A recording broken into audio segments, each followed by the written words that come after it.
Gli argomenti che io uso per trattare nei miei video sono sempre essenzialmente immobiliari. Parto dalle normative, da quello che magari una persona può chiedere attraverso internet, perché mi pongo sempre la domanda, come vi dicevo all'inizio, se io devo cambiare la batteria a una bambola particolare o devo cambiare, che ne so, a me è successo il tagliaerba che non sapevo come si metteva il filo, ho guardato ripetutamente un video ed ho imparato. Quindi mi chiedo cosa può una persona domandarmi che magari in questo momento può ritornargli utile. Quindi tutte cose utili, dai bonus, da come vendere casa privatamente, da come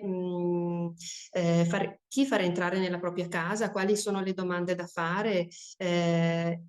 Diciamo spesso anche porto le persone a vedere il paese dove lavoro e ho visto che questo viene apprezzato perché pensiamo a chi deve comprare una casa e magari decide di andare in un paese ma non ha la più pallida idea dove si trova il centro, dov'è il comune, dov'è i bar,